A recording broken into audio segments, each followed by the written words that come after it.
Hi, I'm Buddy. And I'm Dude. And I'm Rodney. Excuse me. And I'm Rodney, the creator, artist, and writer. And welcome to the world of Pitter Patter. Scribbling the adventures of these two sometimes lovable cats, I'm very excited to not only be offering issue 1, but issue 2 as well. That's right, the first 2 issues of Pitter Patter are available through our Kickstarter for your enjoyment.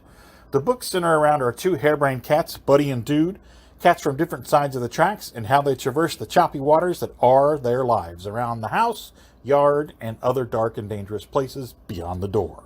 But wait, that's not all. If you act now, you can get your grubby little paws on all of the shiny pretty things we have to offer. The goods are aplenty: pins, variant covers, stickers, trading cards, and more. Simply scroll down below and check out all the rewards, add-ons, and stretch goals. If you have a cat, love a cat, know a cat, or even hate cats, these books are going to be right up your alley. So come on, follow along and enjoy the ride. And thank you all for checking out the world of Pitter Patter and for supporting our Kickstarter. For Buddy and Dude, this is Rodney Fyke saying, so long, everybody.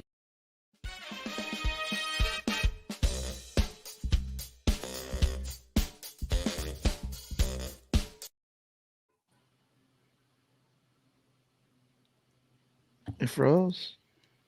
Yeah. If I die tomorrow, I hope you hear these words. I ain't here to flip no birds or sip no syrup. Hope the future generations can get this urge. Stay woke, youngin', and avenge these nerds.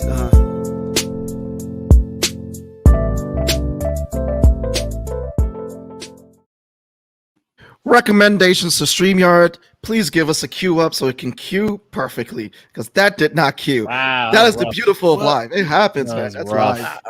That's live. How are you guys doing tonight? It is Tuesday night. I'm good. I was just thrown off. I was like, wait, where's our intro? Exactly. Many things happened. But anyway, that was a great commercial that we aired in the beginning, featuring the Kickstarter for Pitter Patter. You can actually check out the Kickstarter link in the description. So make sure you guys check that out on the show. Again, there's still a few more days that you guys can, again, support that Kickstarter. What's up, Jero?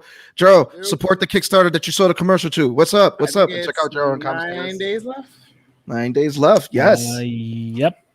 And they are past their goals. So now it's stretch goals at this point. Yes. All the fun stuff.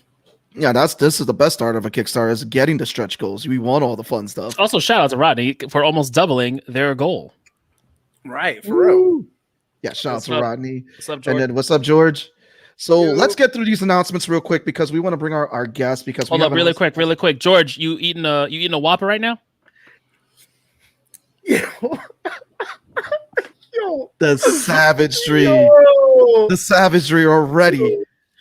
We're gonna do a whole nerds versus catch the craze episode. That's it. It's gonna be ribs versus whoppers. That's what we're gonna call it. But first up, podcast announcements. So I'm sorry, man. I had a lobster roll today, so I'm feeling on another level. He's feeling bougie. So first of all, podcast announcements. So yes, if you guys are following and you're subscribing to the Nerds of the Round channel, you will know that the most recent creative series just came out featuring Aníbal Arroyo, the artist behind Forbidden. He's worked with Sam and Catch the Craze, part of the Crazy Crew. So make sure you guys are checking that out. You can check it on Spotify, YouTube. Again, subscribe to our YouTube channel. Subscribe to wherever you can subscribe to us on Nerds.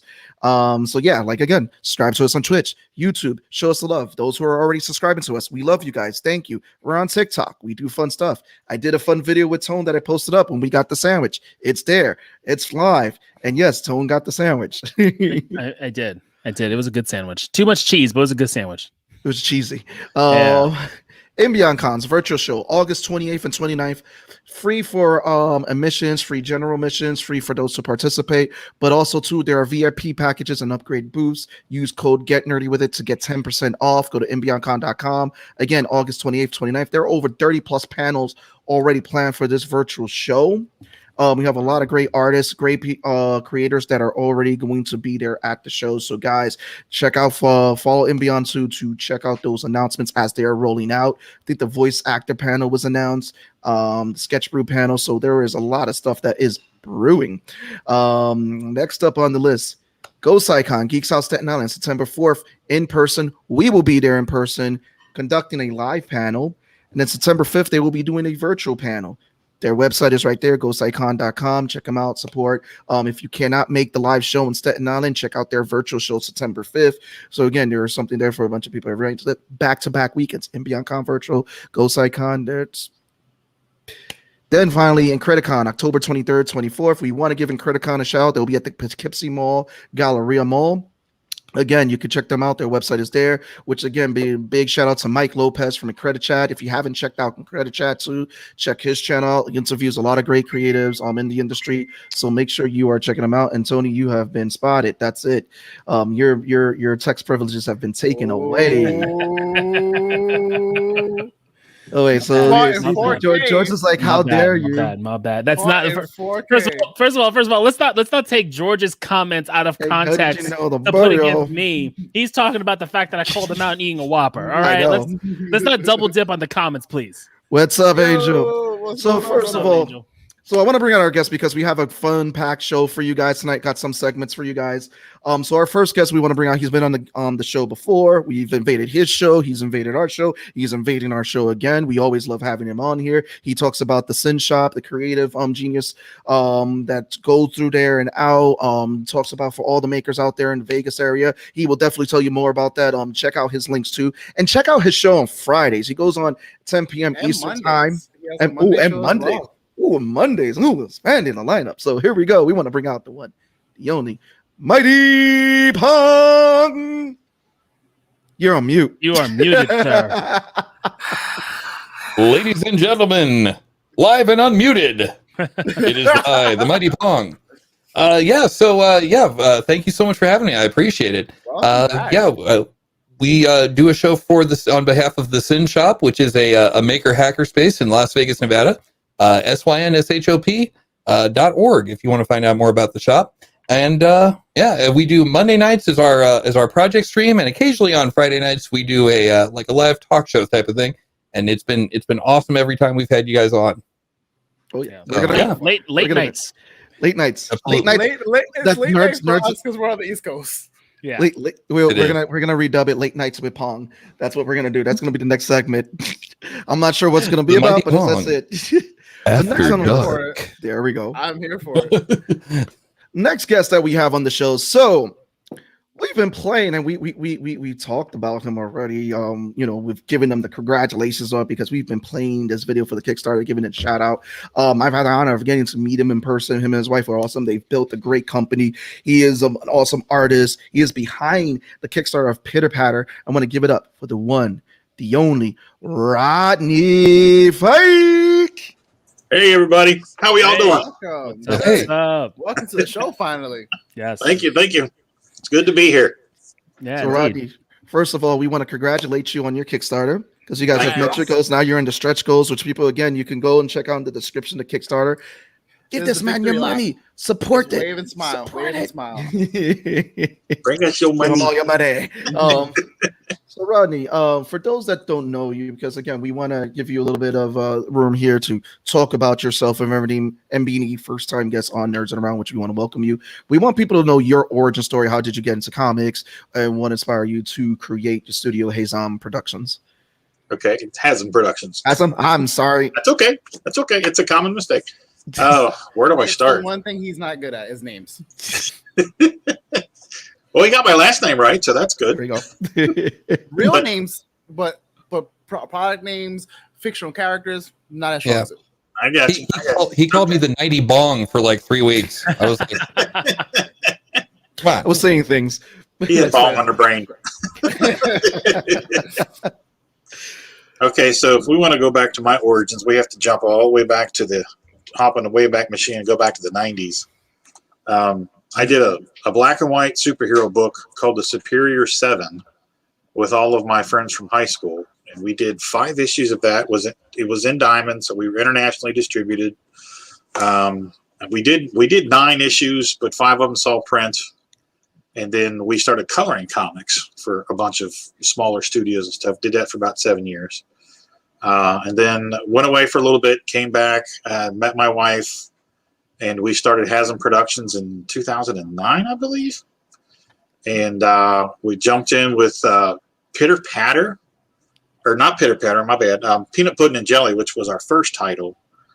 because when I was doing the Superior 7, I did everything but draw. I wrote it, did background inks, lettered it, did all that, edited it. I was the talent coordinator for the company, all kind of shit. But I didn't. Are we allowed to cuss? Yeah. Oh, all right. It's 9 o'clock. Okay. The kids are in bed. Okay, so I did everything but actually draw. So I really kind of didn't draw a lot for about 15 years.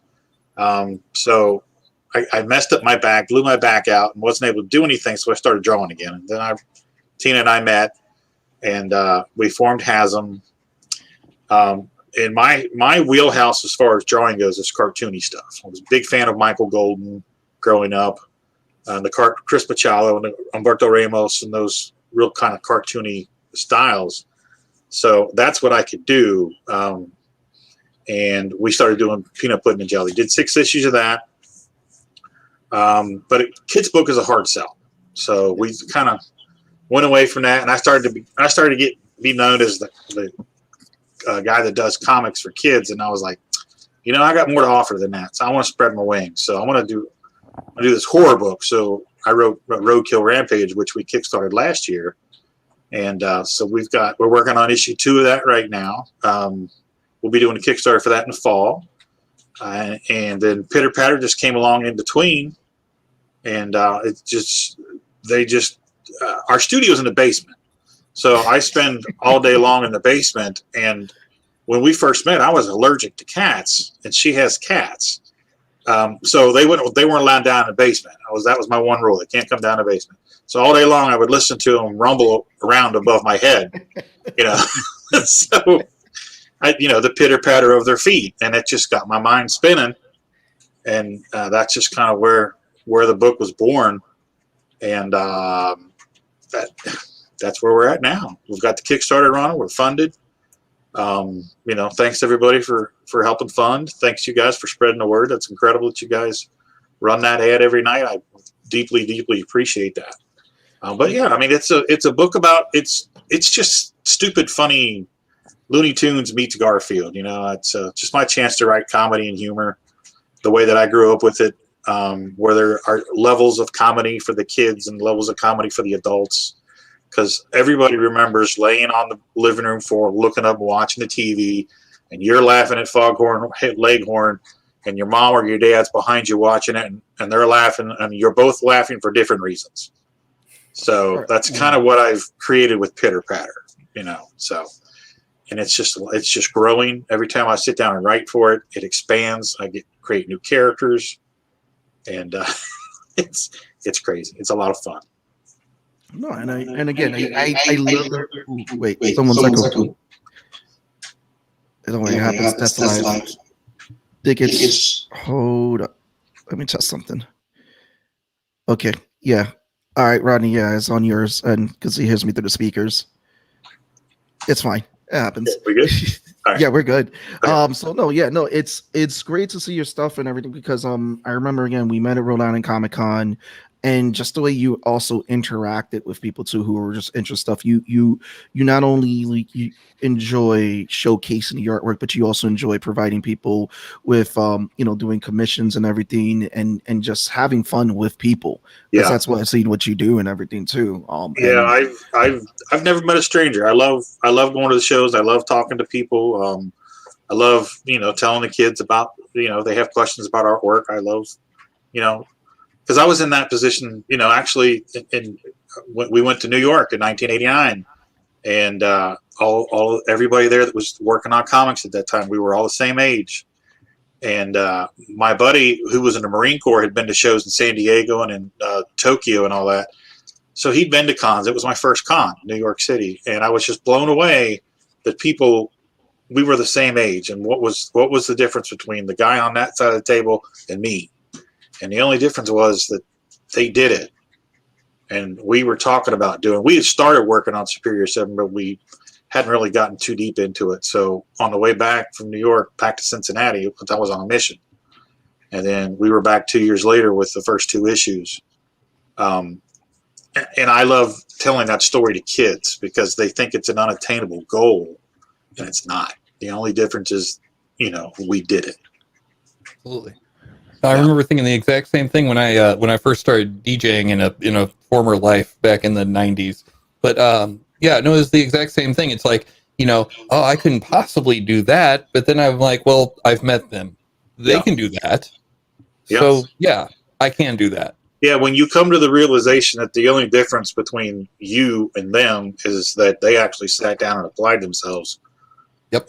It clicks. You're like, well, shit, I can do this. I can write. I can draw. Let's do this. Yeah. And we did it. So do you remember the show Parker Lewis Can't Lose? There's a point. I do. Okay. Yeah. Do you remember that there was one scene where his one of his siblings was just so mad at him because he could go to school late and he could do this and he could do that and he got away with it. And he's like, the only difference between me and everyone else is I try. Yeah.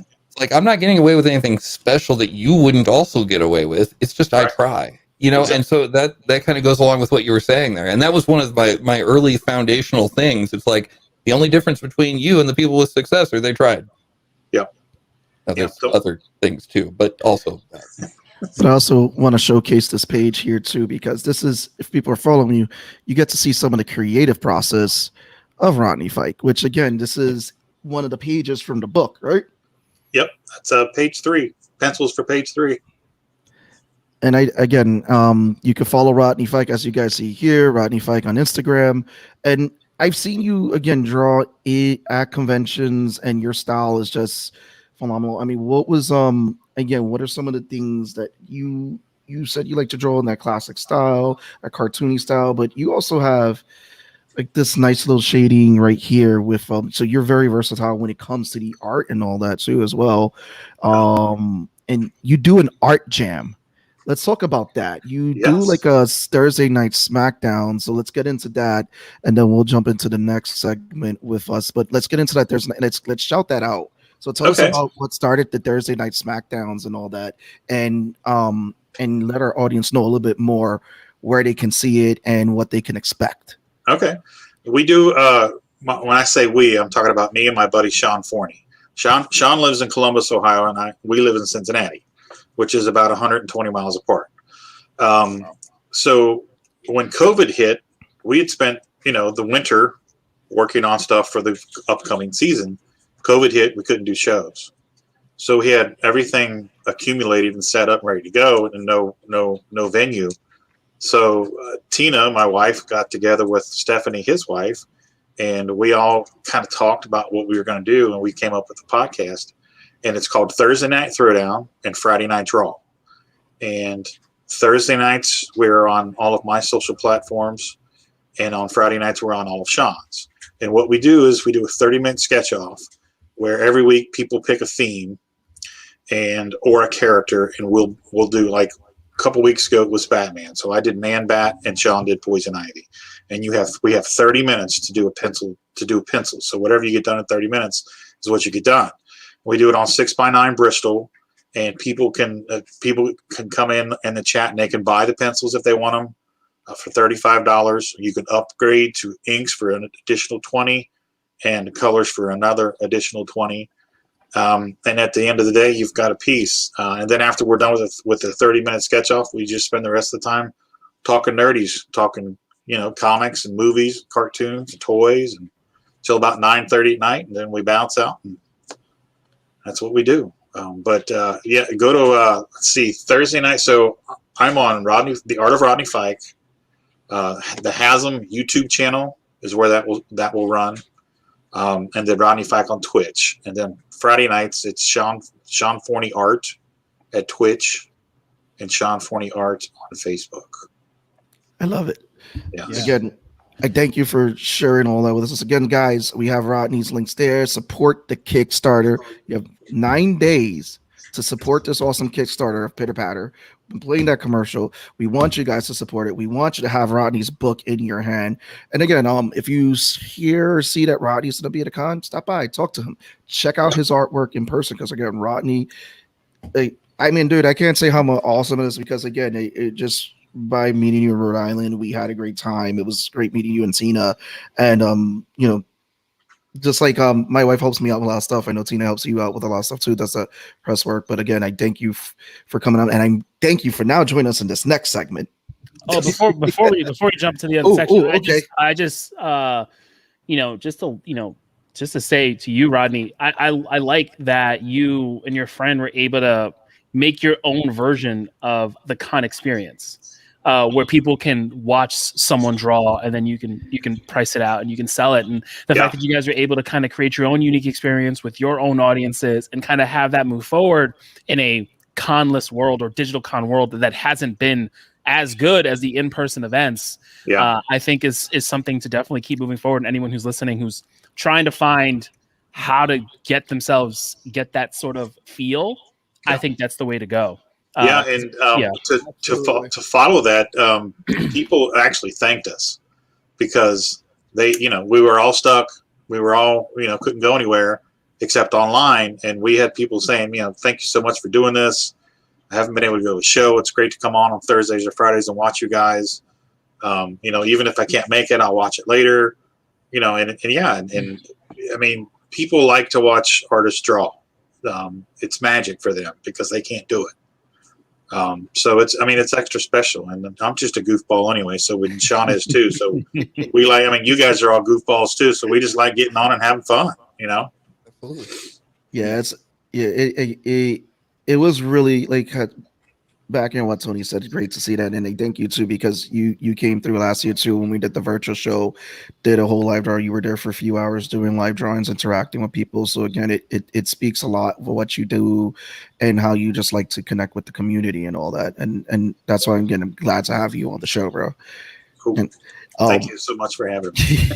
But we're going to go into a little bit more because actually. Pong came up with this. Law, where's your D6? I check for traps. Oh man! So we before you came in, we were gonna have Law roll a D6, and Pong, you're gonna say odds or evens. All right. Let me know. Right. Evens. Oh. 2. Okay. Yeah. Okay, so we'll let Law decide what we talk about first. Oh, word! All right. And I'll let you do the introductions for it. Oh man! You see how I set people up? I want to do it. I want to do it in the way that I saw them today. So let's do Space Jam first. I feel like there's so much to talk about with that, and it's gonna be a good time. And Rodney, of course, you're gonna be our guy who hasn't seen the movie. But because you have such a love for Looney Tunes and all things like that era, it's gonna be perfect. It'll be just fine. You don't need to watch the movie. Wait, spoiler warning. Tony, spoiler warning. I mean, it's patented at this point. I mean, I don't think we were doing it today. I don't even know what to say at this point. We're gonna spoil Space Jam, the second. Bugs movie. Bunny dies, and it doesn't matter. Wait, let me guess. LeBron wins and gets his kid back. Who would have thought? He went from really shitty athlete dad. Rodney, are you sure you haven't seen the movie? Holy crap! My son has feelings. My son doesn't want to play basketball, and I need to recognize that my son is talented in other things. So let me ask one question. When he revealed that to his dad, did they play the Brady Bunch music in the background? I wish it would have gave the movie more character. If the Brady Bunch was a Warner Brothers property, then they would have. That's the thing. That's what I'm saying. More about that later. This movie, aside from the fact that it is a bullshit sequel to a great nostalgic movie for us from then, which is literally a sequel to a commercial. Yeah, is literally Warner Brothers' attempt at a multiverse. That is what this is. No. Yes. No. LeBron flew through and went to Game of Thrones planet and went to all these other different planets. They have all these properties and said, you know what, fuck it. We're just going to throw these all in here. We've seen the Iron Giant in more movies than the actual movie the Iron Giant is in. Come on, bro. So what you're saying is they should have spent the time and the money doing Iron Giant 2 than doing this. Yes. I want an Iron Giant 2. I want an Iron Giant in CGI. I think we all do. Yes, we do. We're waiting for it. I understand how he could be in I don't know what a Ready Player One, and then he's a fucking audience member in this one. I'm like, come on, let's get Superman some shine, yo. Come on, let's see it. Did LeBron quit 3 minutes before the end of the movie? That would be true to life. So I want to point out something here, which was I thought was, and again, this is like LeBron James has done better in other movies, but this was LeBron James acting as himself, and I'm sorry, it still felt weird, and like I want to give it a hard pass. Like he was acting as himself and failed at it, and I mean, failure is the first attempt at learning. That's what I call it. But I don't even think he was acting as himself. I think he was just overacting this whole hyper. Like he's a superstar athlete and he's trying to put his life onto his kids, and like this whole thing of you gotta work and not seeing past what his son is. I mean, even in Trainwreck, that movie from 2015 with Bill Hader, Amy Schumer, he's great. He's funny in that movie. He's funny. When we watched it, he was a great addition to that movie. And he's great with the memes. This on the court, him walking out the conference room with his bag and his sunglasses. I'm here. LeBron's a fucking meme. It just felt like out of place here. They told him be that type of parent, and he was like, "Hold my beer." Like, LeBron say hairline. He was trying too hard. No, he was. I think when it came down to it, because you had great actors in there, great cameos. There was a lot of cameos, but there seemed that there was a lot of overacting with the movie.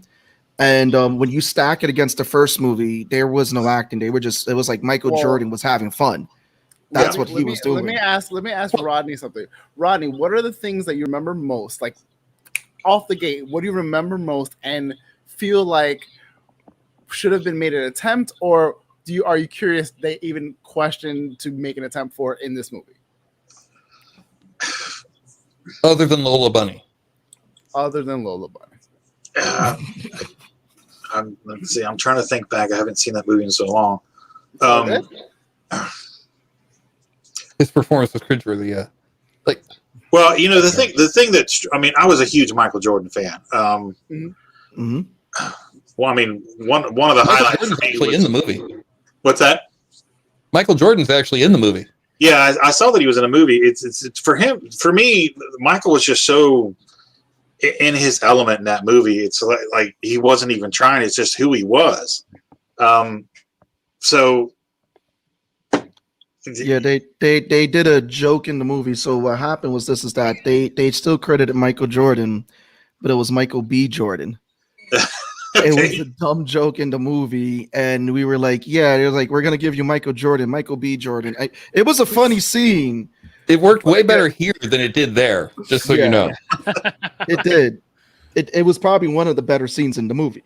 Okay, so did they have the big goon squad in the sequel? They had the smaller versions of them there before they became the Goon Squad, but the version of the Goon Squad that they had in the original villains were called the Monstars. Okay.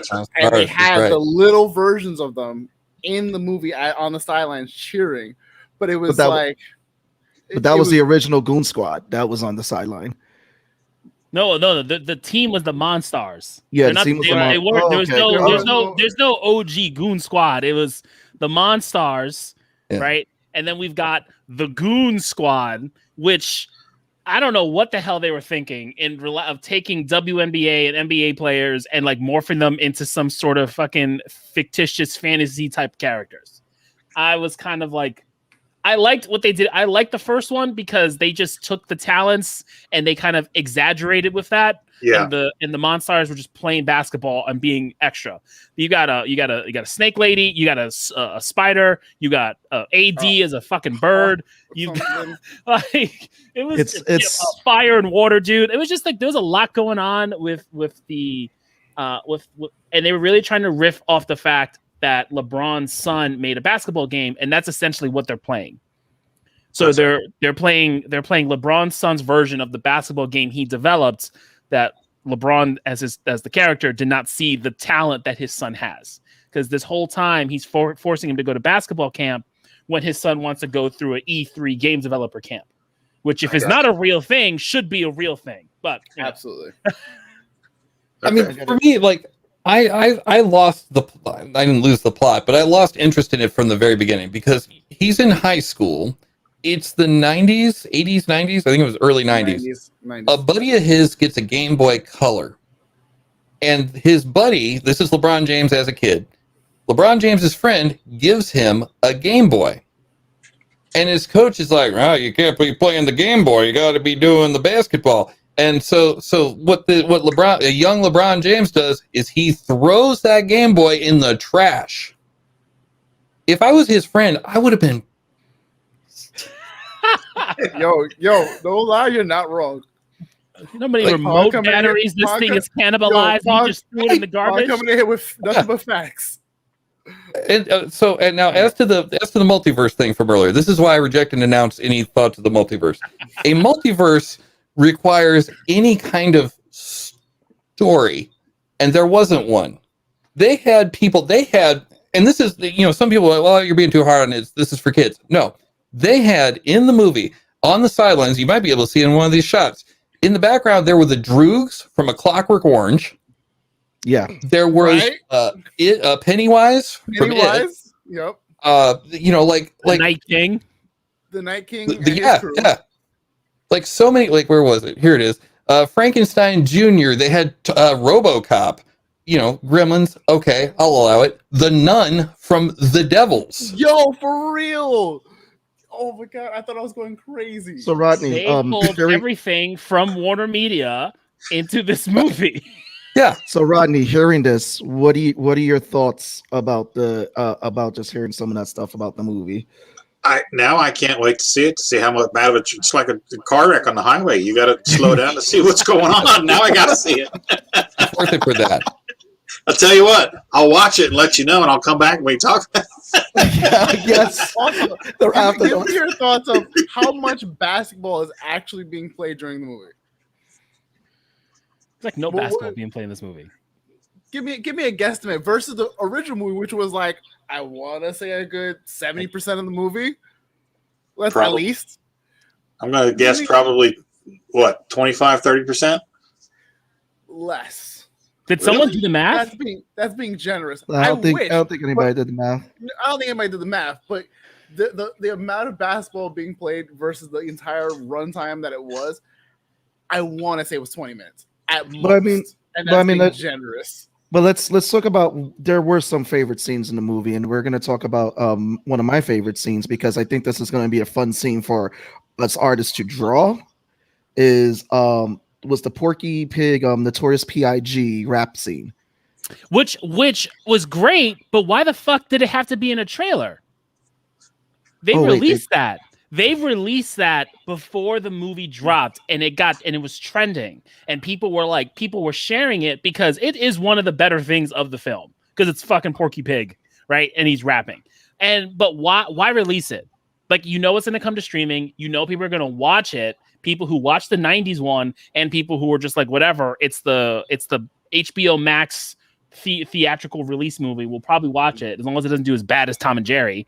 And yeah, I don't understand why something like that, which was really fun and funny to see for like a minute and a half, had to be released. It should have been released after the movie dropped, like the weekend. Like, it drops on Friday. You dropped a clip of Porky Pig rapping. I think movies do this a lot, where they just drop some of their better material to entice people. But we're at a point where if you have HBO Max, why aren't you watching these movies? They're part of your subscription. All right, what I'm going to do is I'm going to send it to you, that scene, and then you will let us know what you think about it. Also, can you talk about the fact that Don Cheadle was the bad guy and Don Cheadle was playing himself? He literally was literally taking his bad guys from his Funny or Die shit, and that's what he was doing. So yeah. I could just him on the Captain Planet thing right after that, and just killing people. Yeah. You're a tree. You're a tree. You're a tree. You're a fucking tree. That's what he said, pretty much. But it's just fun. In just title alone, I felt like it didn't have they kept like referencing the old movie. They're like, been there, done that, and that was it. That the most we got was like reference to. Also, like, this bugged me, and that's just because we grew up watching Looney Tunes, the fucking voices were killing me. Oh, they were terrible. They were killing me. Like, I know, like, most cartoons, they really try to get voice actors to, like, mirror the original voices. And, like, they were just off. Like, the minute Bugs got on the screen, I was like, nope. Don't like that. Don't like that. Yeah. That's kind of bugged the shit out of me. Because you gotta have you sure you still want to watch the train wreck? Yeah, because that to me was like, and I was like, Sam was like, and I get, like, other kids are not going to get that, but, like, you made this movie for people who watched this in the 90s too. Yeah. So Warner Brothers brought back the Looney Tunes for a reason. Did they though? Wait. So sorry. I just want to say real quick about Don Cheadle. Is that cool? Go ahead. Are we good on time? Oh, okay. On Don Cheadle, the whole movie starts because Don Cheadle is an algorithm that's in the Warner serververse. Okay, and all that implies. So he is. He's an algorithm, and what he wants to do is finally get known for all the good ideas that he comes up with. So he brings in LeBron James, pitches this idea for LeBron James to be in a movie, but animated in the computerverse or whatever. And LeBron James hates it, and he thinks it's a stupid idea. And that's when the algorithm catches feelings, and the Cheadle rhythm catches feelings, and he's like, no, screw this, I'm gonna take over the world, right? Okay, that's the premise it's based on. Now, if he's an algorithm, shouldn't he know that LeBron James is gonna hate that? LeBron James is not subtle about his hatred towards the computer arts. And later in the movie, the algorithm says, I have every video camera, every microphone I can listen to, blah, blah, blah. If he did any research on LeBron James whatsoever, he should know that before he went into the meeting. He was crap algorithm. Can we also talk about the fact Facebook that algorithm. that Warner Media or whoever the fuck this is has an algorithm that essentially did what they did, and you have like a ticking time bomb Skynet sort of thing happening? Like, what? No, like, this isn't even Google or Microsoft or Apple. Like, it's literally Warner Brothers has the algorithm. Warner Brothers has Skynet. Like, what is going on? So what you're saying is this algorithm.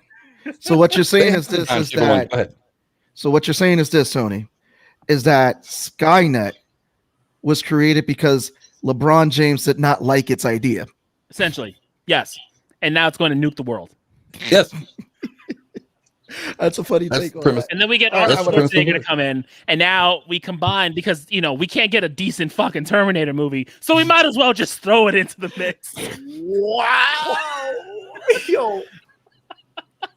Why not? Why not?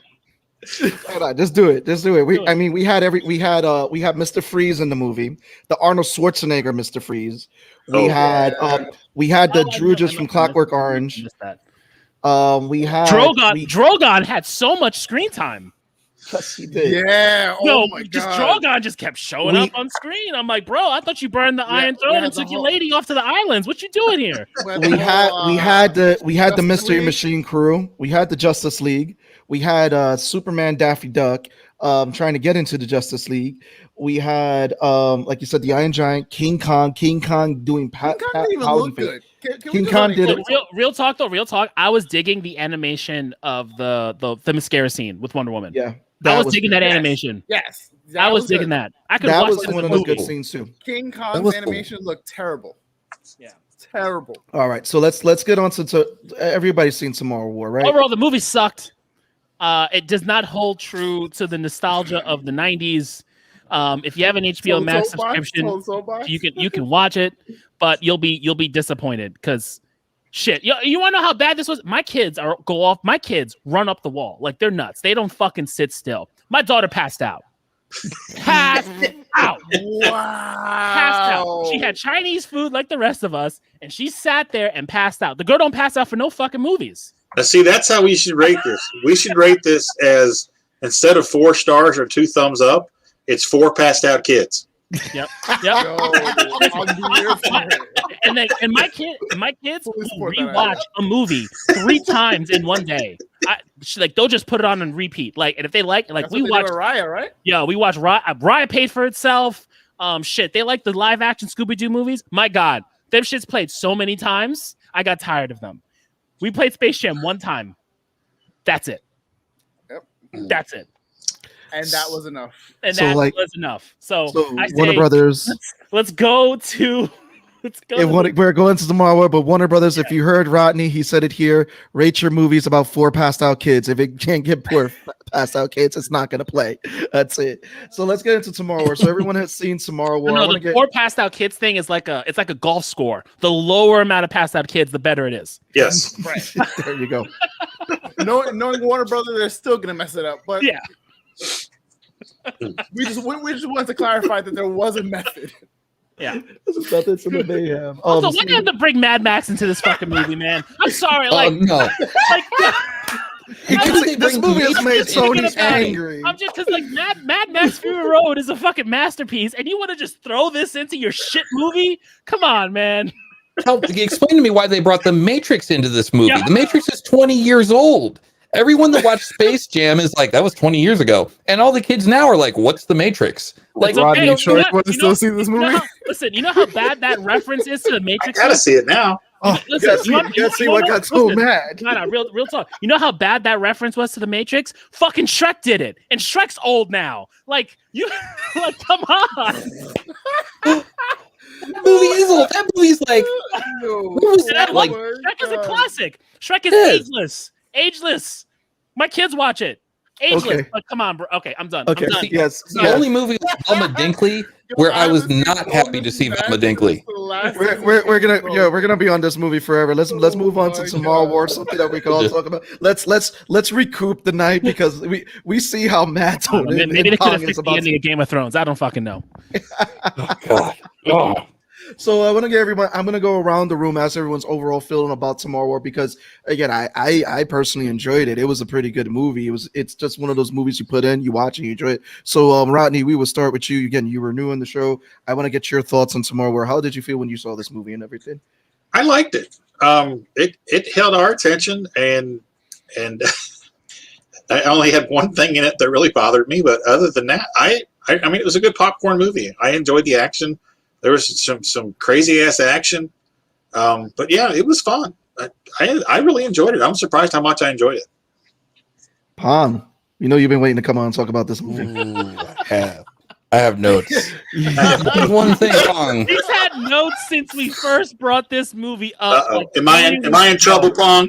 No, you're not in trouble. No, it's all good. No. Sebastian asked me if I wanted to come in and talk about this movie. I was like, yes, I do. He replied in caps. Yes, I did. That's real. Okay, so there was one problem with the movie, and that is Crisp Rat. I'm done with him. He's not your favorite Chris. In several different everybody hates how Chris this rat is. Get that rat out of here. I'm done with him. Because in the past 3 movies I've seen him in, he plays the same dopey, I'm a kid that I'm really adult, but I'm really a kid, but I'm gonna do the dumbest thing possible because I'm trying to be a man. No, stop that. Stop it. Ladies and gentlemen, Grover.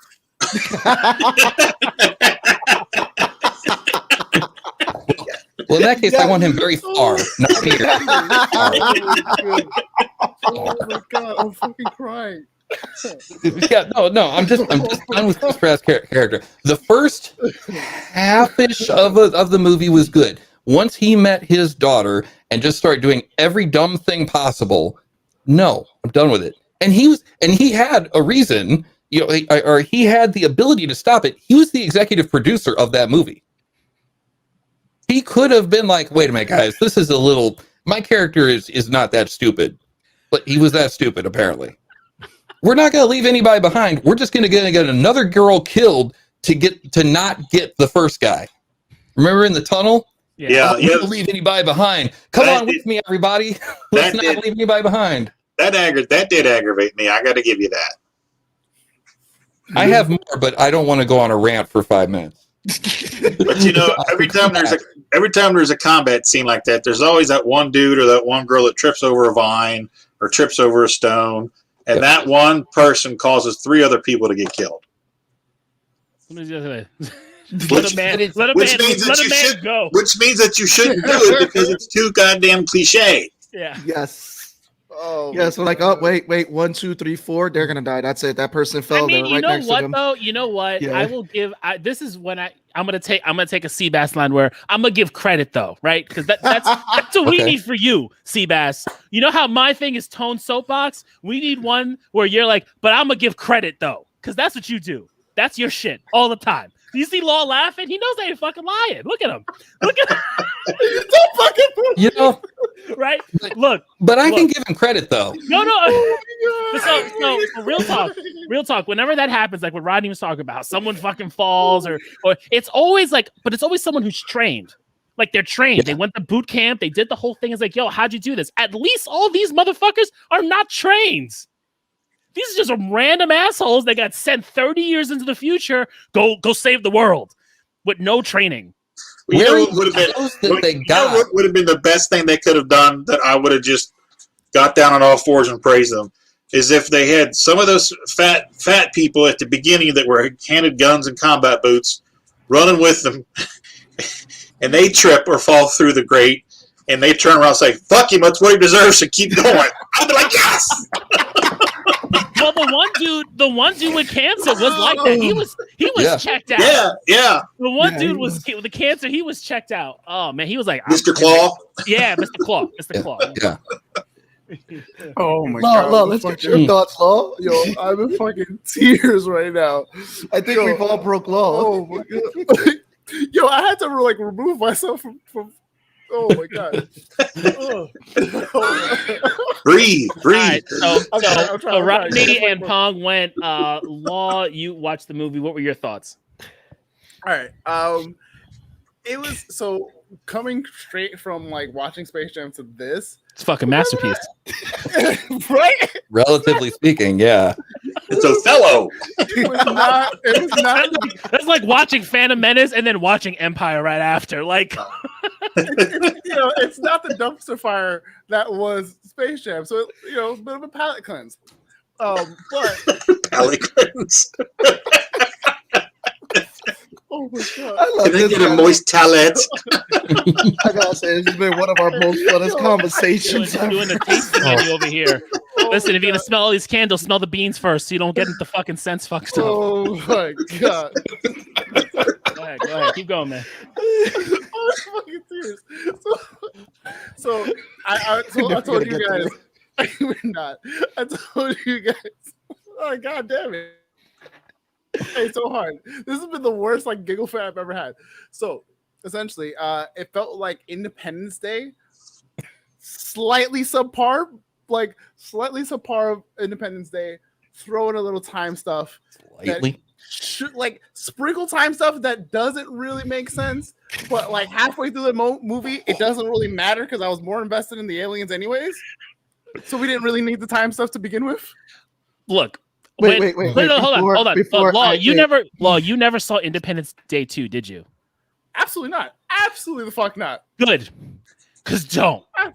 Absolutely. Don't. Listen. You want to talk about science fiction that don't make no fucking sense. Telling me I have to watch shitty anime and shitty movies and shitty TV enough in my life. I am not going to keep doing this shit. So let's get into the movie. Put my foot down. Yeah, real quick. I enjoyed it. It was like Rodney said, it was a popcorn flick. Me and my wife were not expecting much when watching it, and we're like, you know what, this is pretty good. And then we get out of the past and go back to the present, and that's when our shit went off the radar. We say J.K. Simmons. Why is J.K. Simmons so jacked? Like, I didn't know. I didn't know I needed J.K. Simmons with fucking biceps bigger than my head. Hey, but you guys ever see him on Oz? Yeah, he was jacked on Oz. But he was built like a brick sheet house, and that was 20 years ago. But he wasn't this jack, and he did this for he started working out again for Commissioner Gordon when he was going to Commissioner Gordon in this Batman movie. Really? Because he's more ripped because he was big in Oz, but now he just looks ripped. And he did this for when he was getting. I remember that picture because he had the beard and he was doing the barbell curls. I'm like, what the fuck is going on? He was bold. Cut now. Yeah. He was trying to be Omni-Man for real. Yeah, he was Nazi swole in fucking Oz, and now he's that's exactly it. Now he's Gotham. Now he's Gotham swole. Now he's conspiracy Santa. There you go. Yes. That's one of my favorite lines in the whole movie. Me and my wife both busted out. Come on now. So Rodney, we're gonna recommend I'm gonna recommend a movie to you. I saw it with Tone. If you haven't seen it yet, watch Mel Gibson's Fat Man. Oh, that was fun. Movie we watched it. We saw it. That man's fun. Yes, that was fun. We enjoyed the hell out of that. Also, I love Walter Goggins. Like he's great, and anything that he is in, he's such a good time. What's that? He's on. Oh man, it's HBO with. The Righteous Gemstones. No. It's a series with Danny McBride. Righteous Gemstones with the pastor. Yeah. No, that's funny, but they're teachers. Vice principals. He's hilarious in that. Vice principals. Yes. Oh my God, he slays me. Yeah, he's hilarious. So, who was everyone's favorite character in the movie? In this movie, did everybody have a favorite character? Charlie. Who? I said the end credits. the mama alien. That's all right. Yeah, I'll allow it. She was. I like the volcano kid. That was like when he came for his moment to shine. He lit up. He was like, "Oh, it's my time to shine. That's it. Give it to me." What a flex! Laptop, please. Yeah. Who'd you had, Tone? Rodney? Who were your guys' favorite? I like Charlie. Yeah, Charlie he was good. I mean, he had the best line in the whole movie, Conspiracy Santa. Come on now. Yes. Yo, for real. For real. Man, the movie was fun. I love the future scene, like how Tony said, like when they went back to the past, it kind of took me a little bit out, but I was like, you know what, this is just a fun movie. I'm just gonna sit here and enjoy the crap out of it because it kind of saw what they're gonna do. But that future segment, how did everyone feel with that future segment when they first started falling from the sky onto this building? Yo. The statistics made no sense. I said that ain't 5 or 7 feet. Yeah, like y'all are falling from the sky, and then y'all have to hit a roof that's relatively close to you, right? Yeah. And then said roof has to have a pool. Well, they screwed up. Like they said that they was supposed to only be 7 feet, but or something in there. Threw them all off. But the fact that they were falling 30 feet onto concrete on top of each other, and then Chris Pratt got his whole chest kicked in. I was like, bro, you're not just getting up after. I don't care what you're wearing. I don't care how jacked you are. But a dude is falling from 40 feet above the air, 2 full like boots to your chest, and you're just like, I'm gonna get up, help my boy Charlie up out of the water, and I'm gonna get the fuck out of here. To be fair, Chris Pratt is the son of a celestial being by the name of Ego, who is going around to different planets. Not in this movie. I know. That's he is a guy. At least Star-Lord's a lovable idiot. in the first movie, yes. Every movie after that, he's insufferable. And Chris Pratt plays the same damn character in every damn movie. Jurassic World, same damn character. This movie, same damn character. Listen, if you're a Parks and Rec, I'm not even gonna watch Parks and Rec because he's probably the same damn character. Well it's literally his character from Parks and Rec just failing upward. That's all it is. Get a new character. Well, let's be real here. It goes back to Channing Tatum. Channing Tatum goes, I can't act for crap, but he's like, I'm still gonna do this as long as they're willing to pay me. And right now, Chris Pratt is cashing in that check. He's like, I'm gonna cash in that check. I came from Parks and Recs. Look where I'm at now. I am a leading man in movies and all that. So cash that check, bro. Just cash it. Keep cashing it. I want to cash that check too. I need to cash me some checks. Let's go. The creature design. How did you guys feel about the creature designs when you got to see them and everything? What was some of your guys' thoughts? I was digging it.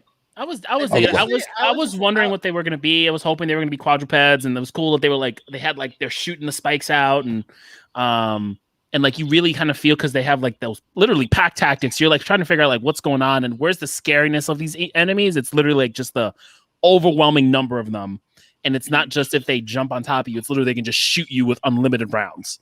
I'm going to put you last, Pong, because I want to get Rodney's thoughts first because we know you're going to go on your rant. What are your thoughts on this? What were your thoughts about the creature design, Rodney? I thought they were pretty cool. It kind of reminded me of what's that? The TV series with the vampires. The Strain. The vampires from The Strain. Yeah, that's a really good one. So it kind of reminded me of that. And I got a little bit of a Predator vibe in there when they were crawling on the Predator and aliens. Kind of all of that rolled into one. I was kind of waiting when one of them would start blowing up and bleeding. I was waiting for the acid to start eating away somebody. Yes. But I thought it was a nice nod to nature that the vulnerable points were the throat and the belly, which is kind of every species' vulnerable point. So that was kind of cool. But yeah, and just when they had the female chained up and his daughter said that she's secreting something. As soon as she said that, I smacked her on the shoulder and said, pheromones. She's secreting pheromones. They're going to come after her. They're going to come rescue her. And boom, sure enough, here they come. And they can swim. Yeah. I was like, they can swim? I'm good. No, they could swim. They must have had webbed feet and we didn't see it because they were running so fast. They could swim, and then also too. Remember when they were getting the queen, the female, the first time, how they flew off the cliff to jump on the helicopter. Yeah, flying squirrel wings. Yeah. I mean, literally, they're probably a bioweapon. That's literally probably what they are. Because you had the guys in the ship that you find out, which is also fucking nuts.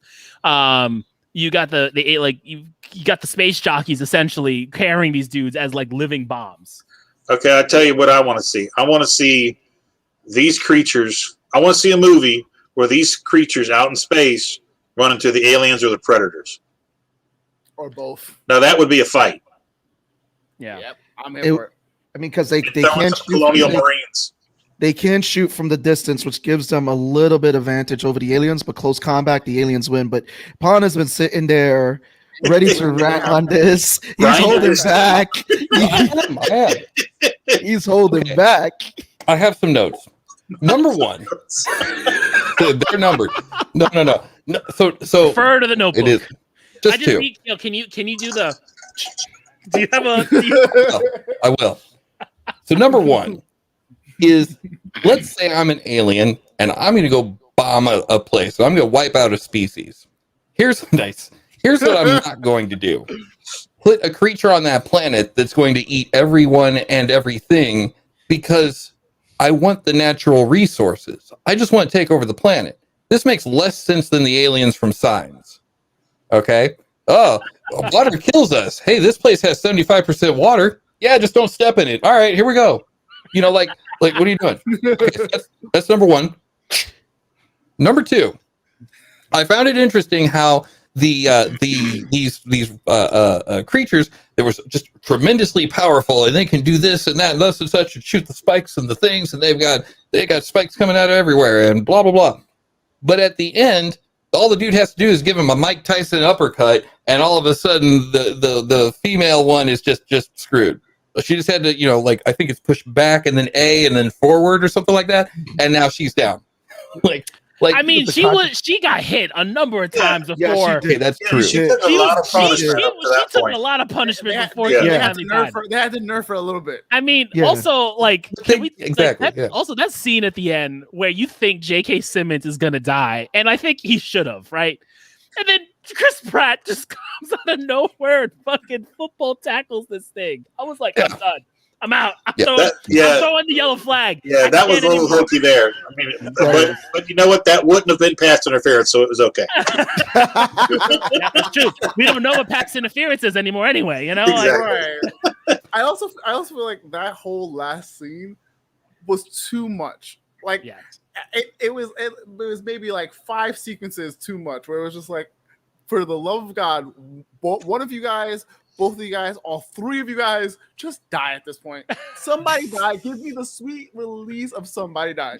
Because, like, oh no, Dad, watch me. Oh, I got you. And like, then like the queen just kept coming back, and I was like, all right. But honestly, they did the smartest thing that I've ever seen in a creature fight movie. When he was like, I live? No, when they were like, well, yeah, but when they were like back to back, son. when they went back to back. You never see them do that in any other creature fighting movie. Like we had the trained Marines and everything. You've never seen anybody call back to back, and they were like back to back. I was like, that's dope right there. That saves this whole scene. That's because the Space Marines weren't in Nam. That's why. Wow. You know what I kept waiting to see is at the end, because she was a female, and they kept, reminding you that she was a female. I kept waiting for a cutaway scene where they come back and she's all splatted all over, and there's eggs everywhere. I did too. I waited for that. I was waiting for that. I was waiting for her to just straight up give birth while running, and I was like, "Oh, it's supposed to be a whole problem right now." Or the patented 2000 Godzilla where there's one egg left. So we got to come back to the catwalk scene at some point because that's my biggest point of contention with this movie. Okay, we're talking about the. We also need to talk about the time travel. We do have to talk about that. Totally, but while we're talking about the end in this general vicinity, and I guess kind of time travel, maybe this is a segue to that. I don't know, but the whole reason that the Crisp Rats team was sent into the future, right, was to get the research that this general or corporal or whatever his daughter was making, right? That's the reason that they sent him, was to get this research because they might be able to make something that gets rid of the aliens, right? And then he comes back with a bottle of it, and they're like, nah. He comes back with a vial of the thing that they sent him to get, and they're like, I don't know. That sounds hard. That didn't make sense. It felt very reminiscent of the incompetency of government. So, that's the way I took it. And that's the way, I don't want to go down a political rabbit hole, but politicians now are afraid to pick a side because they don't want to be painted with one brush or the other. And that's exactly what it told. That's exactly what that displayed to me. He didn't have the balls to stand up and say, I'm going to make a decision. Use it. Let's try something, or I'm going to send you to Russia, because he didn't want to take the blame, but he was certainly going to take the credit, like he did at the end. Exactly. Yeah, and that's every politician I've ever met. All the chips fell, and he was like, "I did it. I sent an operation. I'm like, I would do it again." Bullshit. Yeah, it was because it's. And I think it just double dips in the fact that this movie literally is it's a global warming movie. Like the way they talk about it, how they're in Russia and how they're frozen in the tundra, and like after all the global warming hits, and that's the reason why they show up, because the fucking ice melts. Right. So like I think tying in, the government incompetence and all this other stuff, like really just ties in that whole narrative of the global warming message that the movie was trying to do, and like literally shoving it down your face. They should have had Al Gore make an appearance somewhere. Ooh, yes. A rejected announced that government can't do anything. He did. He was one of the guys that went on the first wave in the future. I'm curious of what the sequel is going to be, since we are getting a sequel. Well, that's why I didn't wait. I was waiting for I was waiting for an after credit scene, and I saw there was no after credit scene. But I remember you saying that they were going to do a sequel. Yeah, that's what. Why and how? So this is the beauty. So this is the Independence Day 2 factor. So I never guess anything right in movies. I'm awful at it. My wife is great. I'm awful at it. I guessed a huge plot point in Independence Day 2. The fact was, how you have the one set of aliens Independence Day, and you're usually good if it's one set of aliens and humans. Cool, suspend belief. But then they introduced a second alien in Independence Day 2, like the savior thing, which to me automatically, if you have another alien, that means there is factions of aliens in this world.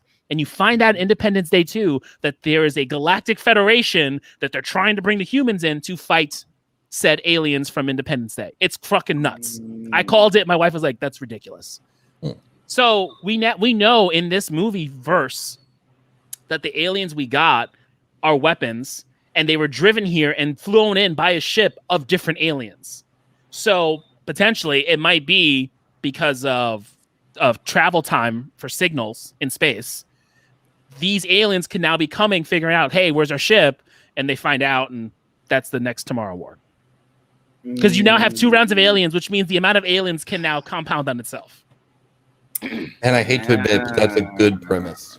Yeah. I mean, we may get that crossover. Aliens, Predator, Doctor Who. Just throw them all in there. Yeah. Make sure that you include all of the other Warner Brothers property, like RoboCop, Beetlejuice, Gremlins, the Flintstones, Jetsons, Herculoids. Honestly, oh my god, that too. And I mean, I want to touch up on a note on this. I do want to say though, one of my most favorite scenes was the when they were on the oil rig, on the lab on the water. That was just an intense scene when all the creatures started coming out to attack them, and they had to go back. That scene was pretty intense there too. You see everybody just fighting and all in the firefight. That was a pretty dope scene. Yeah. What I want to know is how they figured out time travel with duct tape and bubblegum. Yes. Like it was Don Cheadle's algorithm, wasn't it? Yes, that's it. That's it. It was right back. The algorithm jumped from Warner Media to Amazon. Rodney from downtown. Right. Don Cheadle's algorithm is the reason why Jeff Bezos went into a dick into space. How's it go? Dame time. All right, so we're at It all connects. One of the most ridiculous episodes we've ever had. This has been we got to talk about the catwalk though. If you're there, do we have time? We got the catwalk, and we got to do the time travel. We got to. Okay. I'll let you guys last two bits. We'll go up on those two bits, and then I really want to get Pong and Rodney to really get into talk about what you guys are doing, and then we'll close the show from there. But let's start with the catwalk. Let's go on the catwalk, go with the time travel, and then we'll go on the closing bits. Super fast. The guy has fought. His daughter is going to die. In order to bring back this serum to the present day, it is time. The clock is ticking down. He's almost succeeded with his mission, and this jackass jumps off the GD catwalk to save what? His daughter is falling into aliens, which if they weren't there, she would be falling into fire, which if that wasn't there, she would be falling into the goddamn ocean. She's dead. She's gone. And you have in your stupid pudgy hand the ability to save humanity. But you're not going to do that. No. You're going to jump off the GD catwalk. I'm done with you, Chris Pratt. Yeah. It's the same hand that he punched Thanos with. Oh.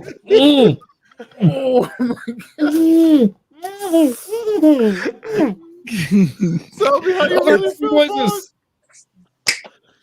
That was my least favorite part of it. Okay, it didn't make sense. I'll be honest, because he did it. I'm like, yo, what are you doing?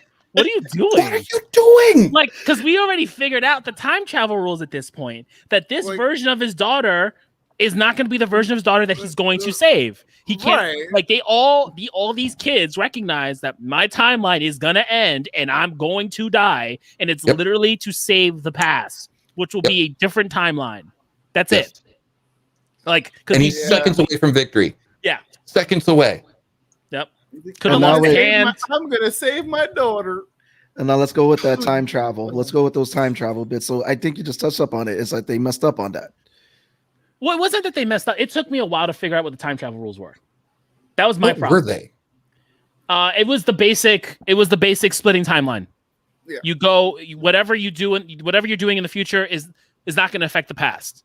So they had to get the information from the future, bring it to a past, and create a different branching timeline, which I was trying to figure out what that was because they don't really present it that way because they're pitching it as like, we're saving the future. I'm like, what future are we saving? Because that's usually not how it works. Mm-hmm. Not Back to the Future rules because according to Scott Lang, Back to the Future's bullshit. I think we need to call the TVA on this and find out the time travel rules from the TVA. But we're at that moment because again, I want you guys to.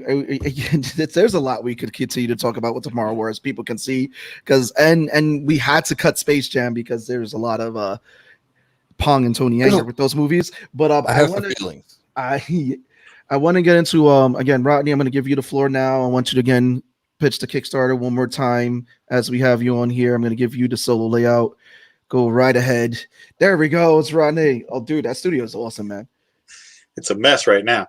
That's the cat-free zone, right? Not anymore.